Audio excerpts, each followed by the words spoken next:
इस चैप्टर में operational aspects की बात हो रही है। एज आई सेड, ये चैप्टर सर्टिफिकेशन पर्सपेक्टिव से भी इम्पोर्टेंट है और ऑपरेशन पर्सपेक्टिव से भी इम्पोर्टेंट है। इस चैप्टर में हम क्या क्या चीजें कवर करते हैं। हम कवर करेंगे कौन कौन सी एंटिटीज पीएमएस में इन्वेस्ट कर सकती है, और जो डिस्क्लोजर्स देने होते हैं पीएमएस को प्रोस्पेक्टिव इन्वेस्टर्स के, वो क्या क्या होते हैं। ऑनबोर्डिंग जब होती है क्लाइंट्स की, उसकी क्या प्रोसेस है। जो पोर्टफोलियो मैनेजर और इन्वेस्टर के बीच में एग्रीमेंट होता है, उसमें क्या क्या कंटेंट रहता है। अगर डिफॉल्ट हुआ तो उसमें पोर्टफोलियो मैनेजमेंट सर्विसेज की क्या लाइबिलिटी है। जो रेगुलेटर्स हैं उनके साथ उनको जो डिस्क्लोज करना है वो उसकी रिक्वायरमेंट्स क्या है। क्या कॉस्ट फीस एक्सपेंसेस वगैरह है पीएमएस में इन्वेस्टमेंट करने की, उसकी अप्रोक्सीमेट डिटेल आपको इस चैप्टर में मिलती है। ठीक है, सबसे पहले कौन कौन सी एंटिटीज इसमें इन्वेस्ट कर सकती है। इसमें आपको इंडिविजुअल्स इन्वेस्ट कर सकते हैं, एनआरआईज इन्वेस्ट कर सकते हैं as per RBI guidelines, एचयूएफ्स invest कर सकते हैं, Hindu undivided family, proprietary firms, association of person, partnership firms, एलएलपीज, limited liability partnerships, trust, body corporates. तो ये सारी एंटिटीज पीएमएस में इन्वेस्ट कर सकती हैं। मिनिमम रिक्वायरमेंट है पीएमएस की 50 लाख, हमने कल भी परसों भी डिस्कस किया था इसके बारे में। ये सारी एंटिटीज इन्वेस्ट कर सकती है। नाउ जो प्रोस्पेक्टिव क्लाइंट्स को डिस्क्लोजर्स करने होते हैं वो क्या है। इट्स इंपॉर्टेंट, डिस्क्लोजर डॉक्यूमेंट एक बहुत इंपॉर्टेंट डॉक्यूमेंट है पीएमएसएस का। ये एक्यूरेट और स्टैंडर्डाइज होना चाहिए पीएमएस प्रोवाइडर्स के थ्रू। ऑल्सो इसमें ये मैंडेटरी है एज पर सेबी रेगुलेशन 2020 कि ये जो डॉक्यूमेंट प्रोस्पेक्टिव क्लाइंट्स को दिया जाएगा, ये अकाउंट ओपनिंग फॉर्म के साथ दिया जाएगा और अग्रीमेंट के साइन होने के पहले दिया जाएगा क्लाइंट को। ओके, सो ये as per regulation SEBI portfolio manager regulation 2020 के हिसाब से ये नया ये रिक्वायरमेंट है। डिस्क्लोजर डॉक्यूमेंट में क्या क्या चीजें रहती हैं की बात करते हैं।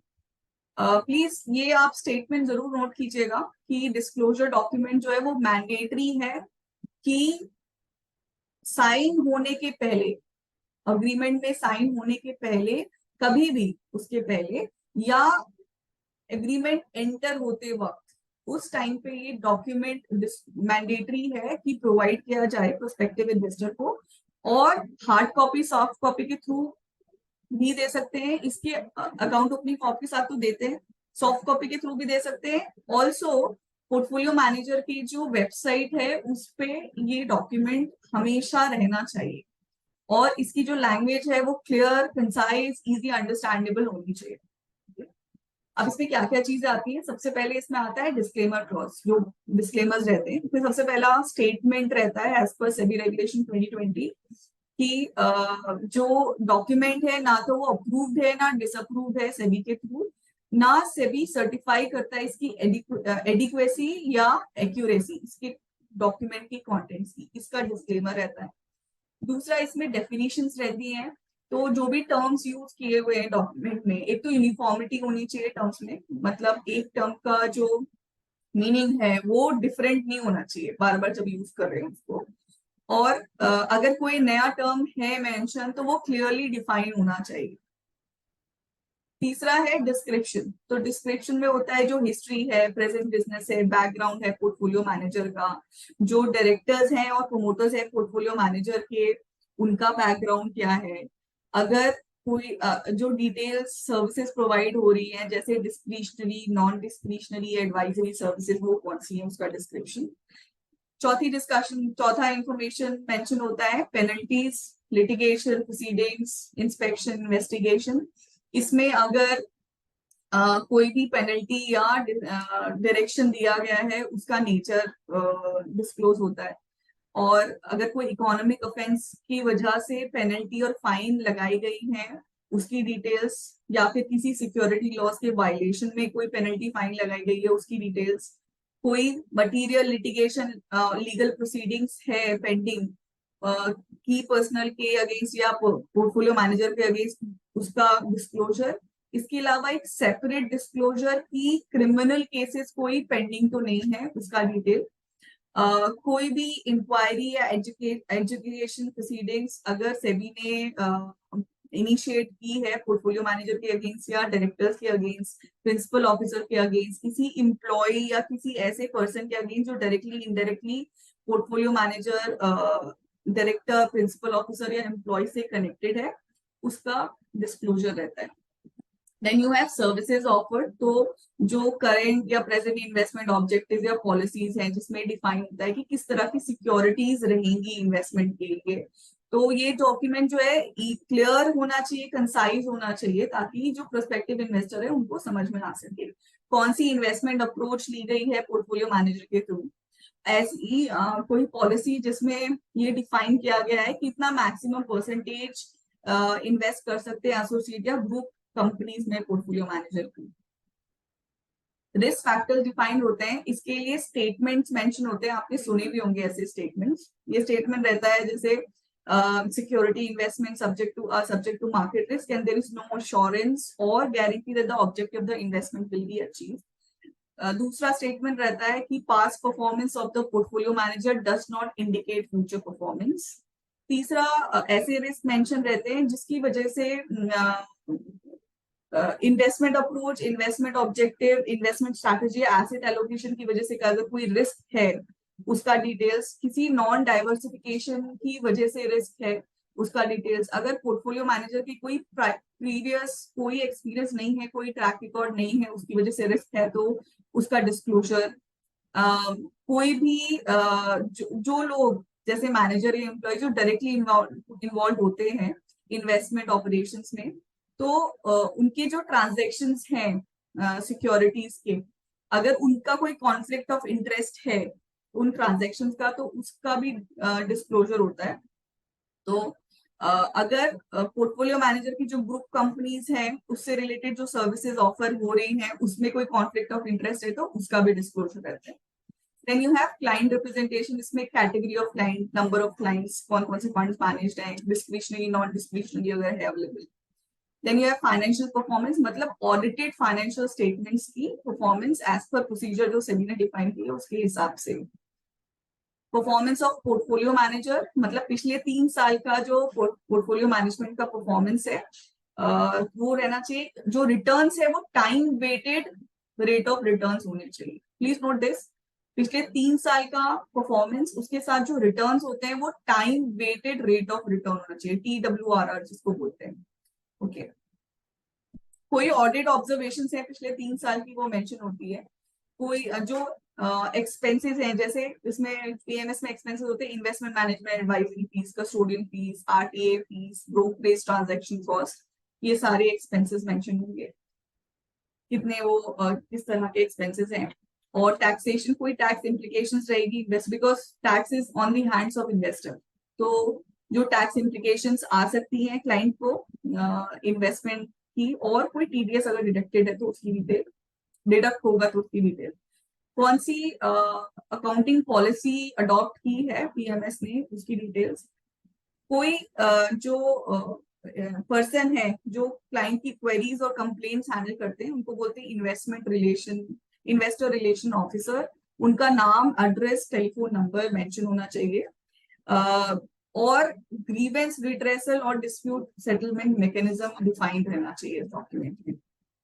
तो ये एक इम्पोर्टेंट डॉक्यूमेंट है और इसमें ये सारी चीजें रहती है। ओके, बात करते हैं global investment performance standards, Gibbs की बेस्ट प्रैक्टिसेस जो यूज होती है डिस्क्लोजर के लिए। एक्चुअली गिब्स क्या है, ये एथिकल स्टैंडर्ड है किस चीज के लिए, कैलकुलेट करने के लिए और प्रेजेंट करने के लिए इन्वेस्टमेंट परफॉर्मेंस। ये इसके बेसिस होते हैं फेयर रिप्रेजेंटेशन और फुल डिस्क्लोजर। तो कुछ गिब्स की डिटेल्स दी गई हैं। सबसे पहला तो फर्म को जो फर्म डिफाइंड है, Gibbs is from the CFA institute. Okay, global investment performance standard, it's the trademark of CFA institute, तो इसको फर्म्स अडॉप्ट करती हैं। तो जो भी इसको अडॉप्ट कर रहा है उसके बेस्ट प्रैक्टिसेस हैं। तो इसमें मेंशन रहता है firm must disclose composite description. अब कंपोजिट क्या होता है? अगर मल्टीपल पोर्टफोलियोज मैनेज हो रहे हैं जिनका सिमिलर इन्वेस्टमेंट मैंडेट, ऑब्जेक्टिव या स्ट्रैटेजी, उनका जो एग्रीगेट, उनका जो एग्रीगेट कंपोजिट है उसको कंपोजिट बोलते हैं। ओके, तो कोई मटेरियल रिस्क है उस पर्टिकुलर कंपोजिट स्ट्रैटेजी में, अगर कोई डेरिवेटिव शॉर्ट पोजीशन या लेवरेज इस्तेमाल किया गया है उसका डिटेल, कोई इलिक्विड इन्वेस्टमेंट है वो डिटेल।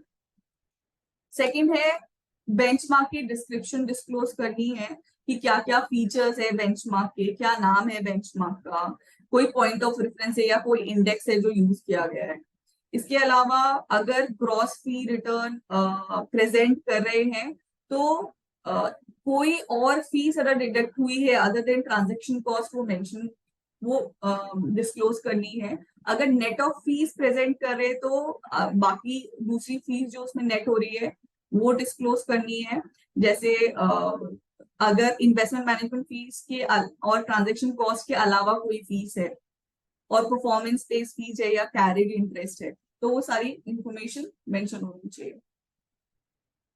तो कोई भी फीस एक्सपेंसेस है other than investment management fees जो सेपरेटली चार्ज हो रहे हैं, अगर मटेरियल फीस है तो वो मेंशन होनी चाहिए। रिपोर्टिंग करेंसी क्या है वो डिस्क्लोज करना है। अगर कोई इंटरनल डिस्पर्शन है, मतलब जो डिविएशन है पोर्टफोलियो में टर्म्स में, वो प्रेजेंट होना है एज पर गिव स्टैंडर्ड्स। जो करंट फी स्केड्यूल है which is for the prospective clients, वो भी डिस्क्लोज होना है। अगर जो फी स्केड्यूल है वो परफॉर्मेंस बेस्ड फीस उसमें मेंशन है, अगर मेंशन होती है उसके अंदर परफॉर्मेंस बेस्ड फीस है या कैरिड इंटरेस्ट है तो वो भी मेंशन करना जरूरी है। ये जो कंपोजिट बनाया है, जो मल्टीपल पोर्टफोलियोज का कंपोजिट बनाया है, उसके इंसेप्शन डेट और क्रिएशन डेट क्या है वो मेंशन होना है। अगर कोई पॉलिसी है जिसमें इन्वेस्टमेंट्स को कैसे वैल्यू करना है, परफॉर्मेंस कैसे कैलकुलेट करनी है, वो सारी डिटेल मेंशन होनी है। अगर फर्म ने डिसाइड किया है कि कोई अप्रोप्रिएट बेंचमार्क अवेलेबल नहीं है और फर्म ने अपना कोई सेपरेट बेंचमार्क क्रिएट किया है, कस्टम बेंचमार्क बनाया है, तो उसकी डिटेल्स होनी चाहिए।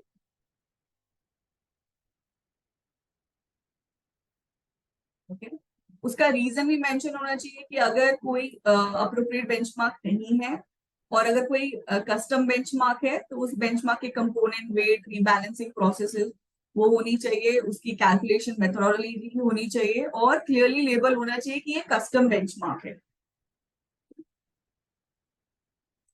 और अगर कोई additional risk measure firm use कर रही है उसका डिस्क्रिप्शन मेंशन होना चाहिए। ओके, सो ये सारे गिप्स के अकॉर्डिंगली ये बेस्ट प्रैक्टिसेस है एक्चुअली डिस्क्लोजर्स के। अब बात करते हैं नेक्स्ट पॉइंट की, क्लाइंट ऑनबोर्डिंग की बात करते हैं। क्लाइंट ऑनबोर्डिंग में 3 चीजें स्टेप्स रहते हैं, तो 2 एलिमेंट तो उसके बहुत इंपॉर्टेंट है।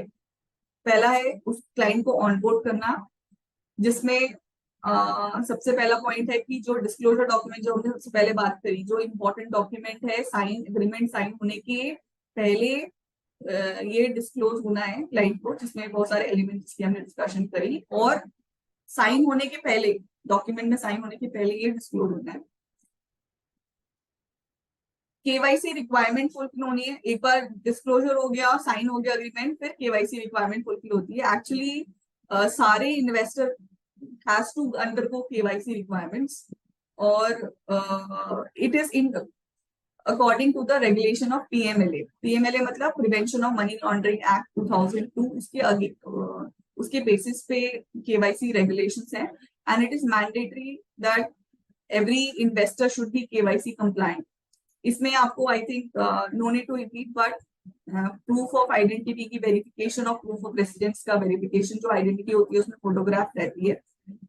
इसके अलावा सेबी ने इंट्रोड्यूस किया था केवाईसी रजिस्ट्रेशन एजेंसी सिस्टम, क्योंकि डुप्लीकेशन होता है, there are lot of intermediaries जिसके थ्रू केवाईसी करवानी पड़ती है, तो there has been duplication because बार बार क्लाइंट को केवाईसी करानी पड़ती है। उसको रिमूव करने के लिए there was a system which was introduced, KYC registration agency KRA, जिसने ये इनेबल किया।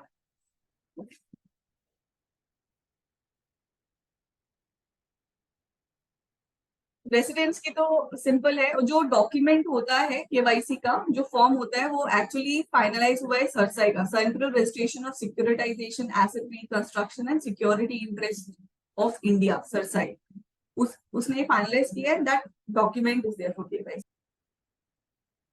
नॉन रेसिडेंट की केवाईसी में जो हमने बात करी, आईडी प्रूफ, एड्रेस प्रूफ और डिटेल्स, उसके अलावा और भी डॉक्यूमेंट सबमिट करने होते हैं।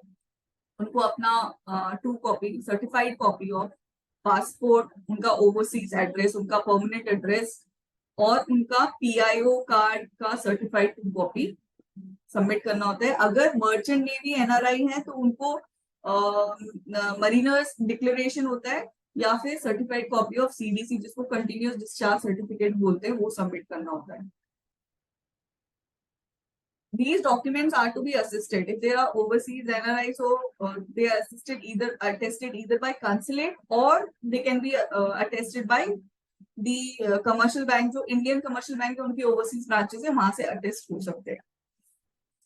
इसके अलावा मैंडेटरी है सारे इन्वेस्टर के लिए, इंडियन फाइनेंशियल इंस्टीट्यूट को ऑब्टेन करना है फटका, FATCA and CRS self declaration. This is to comply with the rules of income tax rules, CBDT की guidelines के हिसाब से ये दो डॉक्यूमेंट भी मैंडेटरी है। After KYC is being done, then application form is submitted. तो उसमें एप्लीकेशन फॉर्म में जनरल इंफॉर्मेशन रहती है, जैसे नाम, address, secondary mailing address, ID information, photograph, PAN card number, driving licence etcetera, कोई और उसकी इन्वेस्टर की ऑक्यूपेशन, अगर किसी ने इंट्रोड्यूस किया उनका नाम और एड्रेस, लास्ट 3 साल की annual income detail, net worth detail, investment profile है क्लाइंट की तो उसमें इन्वेस्टमेंट एक्सपीरियंस अगर उनके पास कोई है, अगर उनका करंट पोर्टफोलियो, उसकी इंडिकेटिव परसेंटेजेस ऑप्शनल होती है, ये मेंशन कर सकते हैं। कोई इन्वेस्टमेंट गोल है, चाहे कैपिटल अप्रिसिएशन है या रेगुलर इनकम, जो भी गोल है क्लाइंट का, वो डिटेल्स, उनकी रिस्क टॉलरेंस क्या है, लो मीडियम हाई क्या है, उनका टाइम पीरियड एक्सपेक्टेड क्या है इन्वेस्टमेंट करने का, क्या प्रपोज कर दे टाइम पीरियड, वो डिटेल्स, इन्वेस्टमेंट अप्रोच क्या ऑप्ट करे क्लाइंट ने, और पोर्टफोलियो कंस्ट्रक्शन का डिटेल्स, मतलब इक्विटी है, बैलेंस है, डेट है, म्यूचुअल फंड है, अदर्स है, तो ये सारी डिटेल्स फॉर्म में मेंशन होती है।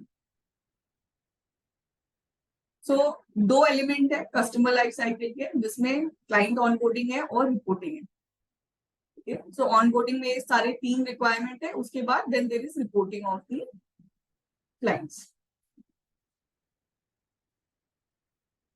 अब बात करते हैं content of agreement between portfolio manager and investor. जो उन पोर्टफोलियो मैनेजर और इन्वेस्टर के बीच में जो अग्रीमेंट कॉपी साइन होती है, उसमें क्या क्या कंटेंट होता है। एक्चुअली अग्रीमेंट इंपॉर्टेंट है बिकॉज उस पर्टिकुलर अग्रीमेंट में उन इन्वेस्टर के और पोर्टफोलियो मैनेजर के म्यूचुअल राइट क्या है, लाइबिलिटीज क्या है, ऑब्लिगेशंस क्या है, उस पोर्टफोलियो से रिलेटेड वो सब कुछ डिफाइन रहता है।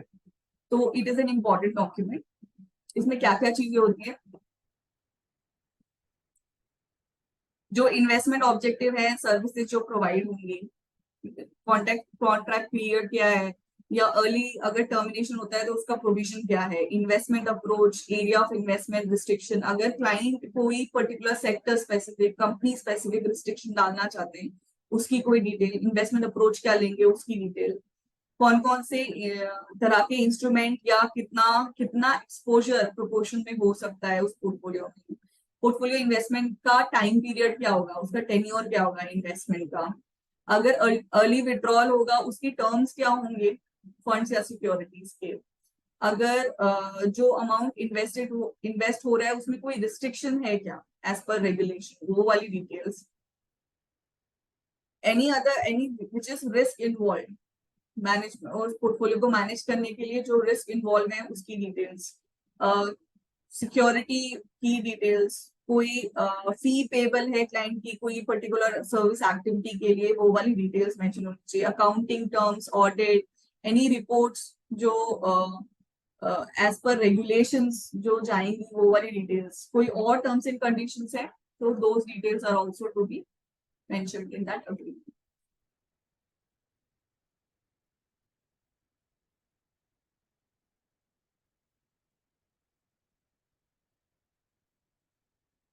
ये सब मैंने ऑलरेडी आपको मेंशन कर दिया।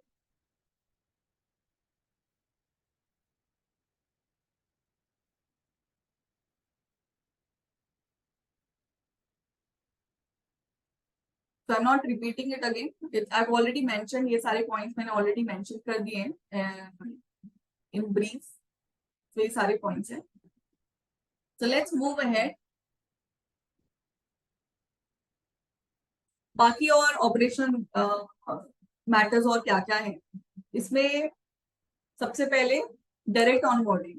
तो डिस्ट्रीब्यूटर के थ्रू तो पीएमएस सर्विसेज प्रोवाइड कर सकते हैं, लेकिन इसके अलावा डायरेक्टली भी ऑनबोर्ड कर सकते हैं पीएमएस सर्विसेज अपने क्लाइंट को। सो वो ऑप्शन देना है पीएमएस सर्विसेज को, and it should be specified, mention होना चाहिए उनकी वेबसाइट में, उनका डिटेल में प्रोमिनेंटली मेंशन होना चाहिए कि डायरेक्ट ऑनबोर्डिंग भी है। इसके अलावा डिस्ट्रीब्यूटर्स के थ्रू भी PMS services provide, PMS portfolios provide करते हैं।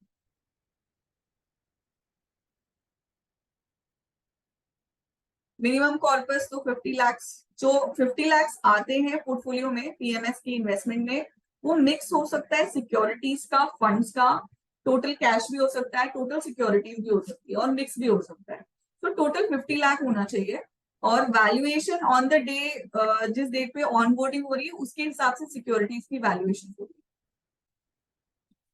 जॉइंट होल्डर भी हो सकता है अगर कोई करना चाहता है पीएमएस में, लेकिन जो इन्वेस्टमेंट बेनिफिट्स हैं जैसे डिविडेंड्स, इंटरेस्ट, रिडीम्पशन जो भी है, वो फर्स्ट होल्डर की रिस्पॉन्सिबिलिटी रहते हैं। लेकिन अगर कोई चेंज हो रहा है मोड ऑफ ऑपरेशन में, एडिशन डिलीशन जॉइंट होल्डर में, वो उसमें दोनों के सिग्नेचर की रिक्वायरमेंट होती है, या जो मल्टीपल जॉइंट होल्डर्स है उनकी रिक्वायरमेंट रहती है। अगर डीमैट अकाउंट है उसमें एडिशन डिलीशन होल्डर्स का नहीं हो सकता, एक बार अकाउंट ओपन हो जाता है। ये डिस्कशन हमने परसों भी किया था, but again we should repeat it that जो इन्वेस्टर ग्रीवेंसेस अगर पोर्टफोलियो मैनेजर को पहुंचती हैं, उसका रिड्रेसल 1 महीने के अंदर होना चाहिए। उस कंप्लेन के रिसीव होने के 1 महीने के अंदर उसका रिड्रेसल होना चाहिए। उसके अलावा जो नंबर ऑफ कंप्लेन कितनी है, क्या उसके पर्टिकुलर्स हैं, क्या उसका नेचर है, वो सारी डिटेल सेबी को डिस्क्लोज करनी होती है। इसके अलावा पोर्टफोलियो मैनेजर को एक कंप्लायंस ऑफिसर अपॉइंट करना होता है जो रिस्पॉन्सिबल है मॉनिटर करने के लिए ये सारे जो रिड्रेसल हो रहे हैं इन्वेस्टर ग्रीवेंसेस के। अब देखते हैं अगर डिफॉल्ट हुआ थ्रू पोर्टफोलियो मैनेजर तो उसमें क्या क्या एक्शन हो सकता है। So defaulting on any of the regulation specified by SEBI, okay, कोई भी सेबी एक्ट के अगेंस्ट अगर कोई भी डिफॉल्ट होता है तो उसमें एक्शंस क्या क्या ले सकते हैं। तो as per chapter 5 of security and exchange board of India regulation 2008, ये सारे एक्शंस हो सकते हैं। ये है सबसे पहला, जो सर्टिफिकेट ऑफ रजिस्ट्रेशन है एक पर्टिकुलर स्पेसिफाइड पीरियड के लिए सस्पेंड हो सकता है, या फिर कैंसिल भी हो सकता है, या पोर्टफोलियो मैनेजर को कोई पर्टिकुलर असाइनमेंट लेने के लिए, कोई कॉन्ट्रैक्ट लेने के लिए, कोई नई स्कीम लॉन्च करने के लिए भी कुछ टाइम के लिए प्रोहिबिट कर सकते हैं स्पेसिफिक टाइम पीरियड के लिए। जो प्रिंसिपल ऑफिसर हैं पोर्टफोलियो मैनेजर के, उनको डिबार कर सकते हैं, डिबार फॉर बीइंग एम्प्लॉयड, अगर वो फर्दर एम्प्लॉयमेंट या कोई एसोसिएट होना चाहते हैं किसी अदर इंटरमीडिएट में, वो एक पर्टिकुलर टाइम पीरियड के लिए उनको भी डिवाइड कर सकते हैं। किसी ब्रांच को, किसी ऑफिस, ब्रांच या कोई ऑफिस है पोर्टफोलियो जहां से पोर्टफोलियो मैनेजमेंट सर्विसेज जहां से उसकी एक्टिविटीज कैरी आउट होती है, उस ब्रांच को भी स्पेसिफाइड पीरियड के लिए भी डिबार कर सकते हैं। ऑल्सो पोर्टफोलियो मैनेजर को वार्निंग भी मिल सकती है इससे। तो अगर कोई रेगुलेशन, सेबी रेगुलेशन के अंदर कोई डिफॉल्ट होता है तो ये सारे लायबिलिटीज है। Let's talk about the cost associated with the with investing in PMS. इसमें मल्टीपल कॉस्ट रहती है। So investment management advisory fees है जो फिक्स्ड फी या रिटर्न बेस है या कॉम्बिनेशन है दोनों का, उसका detail. Custodian and depository fee है तो it is related to account opening और ऑपरेशन, जो डीमैट अकाउंट का है उसका डिटेल। कस्टडी या ट्रांसफर हुआ है किसी शेयर्स का, बॉन्ड्स का, यूनिट्स का, डीमर्टिलाइजेशन हुआ है तो वो वाली फीस है। Then you have registrar at RTA fees, जिसको बोलते हैं registrar and transfer agent fees, जो रजिस्ट्रार एंड ट्रांसफर एजेंट को मिलती है अगर कोई सिक्योरिटीज का ट्रांजैक्शन या ट्रांसफर हुआ है। Stamp charges, cost affidavit, notary charges, postage stamp, courier charges, ये सारे आरटीए फी है। ब्रोकरेज एंड ट्रांजैक्शन फी, जो सेल करने के लिए या बाई करने के लिए जो कॉस्ट इन्वॉल्व है वो एक्चुअल एक्सपेंस उसका। Certification charges, fund accounting charges and professional fee, अगर कोई आउटसोर्स प्रोफेशनल सर्विसेज हैं जैसे अकाउंटिंग, टैक्सेशन, ऑडिटिंग, कोई legal services, packing charges, notarization etcetera, ये सारी चीजों का charge, that is certification charges, इस तरह की फीस रहती है।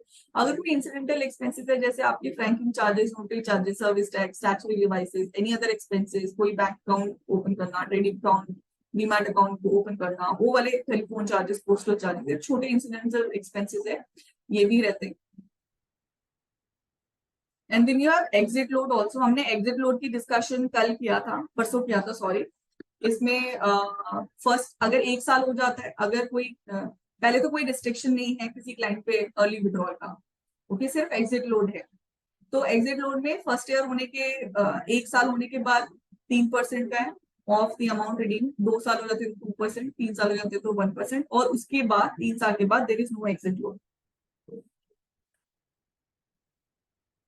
जो फी चार्ज होती है उसमें दो चीजें, दो टर्मिनोलॉजीज यूज होते हैं। इसमें है आपके हायर वाटर मार्क और hurdle rate. Higher water mark क्या है? अगर आपका पोर्टफोलियो एक पर्टिकुलर लेवल पे पहुंच गया, उसके बाद जो रिटर्न्स आए हैं तो उस लेवल पे आपका फी चार्ज हुई। कभी कभी पोर्टफोलियो वॉलेटाइल होता है, उसके नीचे भी जाता है, नेक्स्ट ईयर ऊपर भी जाता है, तो वो जिस लेवल पे एक बार फी चार्ज हो गई है वो वाटरमार्क बन जाता है। उसके बाद जब वो पोर्टफोलियो उस लेवल के ऊपर जाएगा तभी नेक्स्ट फी चार्ज होगी। Okay, will understand this using an example also. Hurdle rate क्या होता है? हर्डल रेट ये दिखाया गया, अगर प्रॉफिट शेयरिंग या परफॉर्मेंस रिलेटेड फीस है तो एक स्पेसिफिक परसेंटेज, 7%, 8%, 10%, कोई स्पेसिफिक परसेंटेज डिसाइड होगा पोर्टफोलियो मैनेजर के, इतनी परसेंटेज रिटर्न के बाद ही हम प्रॉफिट शेयरिंग फी चार्ज करेंगे। That is hurdle rate. Okay, repeated again, अगर पोर्टफोलियो शेयर, प्रॉफिट शेयरिंग या परफॉर्मेंस फीस चार्ज हो रही है, ये ऑप्ट किया है पीएमएस में, तो एक पर्टिकुलर रेट मेंशन होता है जिसको हर्डल रेट बोलते हैं in that portfolio, which can be any percentage defined, माना 7%, 8%, 10%, 12%, कैन बी एनीथिंग। तो पोर्टफोलियो मैनेजर बोल रहे हैं कि इस परसेंटेज के बाद ही जो फीस, जो रिटर्न आया है उसके ऊपर परफॉर्मेंस फी चार्ज होगी। That is hurdle. Let's understand higher watermark using an example. Let's say client ने 1 करोड़ का इन्वेस्टमेंट किया। ओके, पहले साल में उनकी इन्वेस्टमेंट 1 करोड़ से बढ़कर 1 करोड़ 20 लाख हो गई। ओके, तो परफॉर्मेंस फी जो होगी वो 20, अगर 20 लाख पे होगी, राइट, जो फी होगी वो 20 लाख पे होगी पहले साल। 1 करोड़ के ऊपर 20 लाख हुआ है। दूसरे साल क्योंकि परफॉर्मेंस वॉज नॉट गुड, तो वो दूसरे साल 1 करोड़ 10 लाख नीचे आ गई। तो उस टाइम पे कोई परफॉर्मेंस फीस नहीं होगी क्योंकि 1 करोड़ 20 लाख पे वाटरमार्क बन गए। जब तक वो पोर्टफोलियो 1 करोड़ 20 लाख के ऊपर नहीं जाएगा तब तक उसमें फीस चार्ज नहीं होगी। अब तीसरे साल लेट से वो पोर्टफोलियो 1 करोड़ 30 लाख हो गया है, तो इसमें 1 करोड़ 20 लाख पे तो ऑलरेडी आप फीस दे चुके हैं, बचा 10 लाख, उस 10 लाख पे परफॉर्मेंस फी चार्ज होगी। ओके, ये एग्जांपल आपके जब आप एनएसएम रजिस्टर करते हैं उसमें जो स्टडी मटेरियल है उसमें भी दिया हुआ है, you can always revise it using that book. Okay, और हर्डल रेट का एक calculation example, I would request all the participant जो यहाँ पे हैं, हर्डल रेट का एक टैबुलेटेड एग्जाम्पल बुक में दिया गया है, तो please revise that, it's very easy to understand, यहाँ बताने की जरूरत नहीं, बहुत आसान है, तो आप उसको वहां से एक बार रिवाइज कर सकते हैं। ओके, सो इसके अलावा अब नेक्स्ट हम जाते हैं, दैट इज डिस्क्लोजर, जो रेगुलेटर को डिस्क्लोजर होने हैं वो क्या क्या डिस्क्लोजर है। तो SEBI is there, first is जो डिस्क्लोजर सेबी को होने वो है, तो कोई भी जो मैनेजमेंट पोर्टफोलियो की मैनेजमेंट के रिगार्डिंग जो इंफॉर्मेशन है वो डिस्क्लोज होनी है। अगर कोई इंफॉर्मेशन में चेंज हुआ है, किसी इंफॉर्मेशन चेंज हुआ है जिसकी वजह से, जिसकी बेसिस पे सर्टिफिकेशन मिली है पोर्टफोलियो मैनेजर को, उसकी डिटेल होनी चाहिए, भेज दी एज एंड व्हेन रिक्वायर्ड, मतलब जब भी रिक्वायर्ड है वो सभी को डिस्क्लोज करनी है। क्लाइंट्स के नाम, जिनका पोर्टफोलियो मैनेज हो रहा है वो क्लाइंट्स के नाम, वो डिटेल जानी है। और नेटवर्थ रिक्वायरमेंट जो है वो जब भी एसएबी रिक्वायरमेंट मांगेंगे तब इंफॉर्मेशन प्रोवाइड करनी है। इसके अलावा देर इज अनदर इंस्टीट्यूशन जिसमें डिस्क्लोजर होना मैंडेटरी है। So money laundering act, that is prevention of money laundering act 2002 PMLA के अनुसार मनी लॉन्ड्रिंग को कॉम्बैट करने के लिए there are various measures which are coming. तो एक इंस्टीट्यूट है जिस is known as financial intelligence unit. Okay, India में भी फाइनेंशियल इंटेलिजेंस यूनिट है, ऐसे बहुत सारी कंट्रीज में फाइनेंशियल इंटेलिजेंस यूनिट है। तो अगर कोई ट्रांजैक्शन जिसपे सस्पिशन होता है पोर्टफोलियो मैनेजर को, तो वो immediately with in 7 days FIU को रिपोर्ट करनी होती है। Okay, I repeat it again, अगर कोई ट्रांजैक्शन जिसपे कोई सस्पिशन है पोर्टफोलियो मैनेजर को, okay, which is related to prevention of money laundering, okay, suspicion related to for anti money laundering, मतलब money laundering ना हो, ऐसा कोई सस्पिशन है तो विद इन 7 days एफआईयू में रिपोर्ट करना होता है। एफआईयू क्या है? फाइनेंशियल इंटेलिजेंस यूनिट है, इंडिया में भी है, तो सेंट्रल नेशनल एजेंसी है जो रिस्पॉन्सिबल है किस चीज के लिए, जो इस तरह की सस्पेक्टेड फाइनेंशियल ट्रांजेक्शन है उसको रिसीव करने के लिए, उसको प्रोसेस करने के लिए, एनालाइज करने के लिए, और वो इंफॉर्मेशन डिसिमेट करने के लिए इन्फोर्समेंट एजेंसीज को जिनको रिक्वायरमेंट है, और फॉरेन एफआईयू को, ये सारी इंफॉर्मेशन एफआईयू के थ्रू दी जाती है। So these are the disclosures to regulators.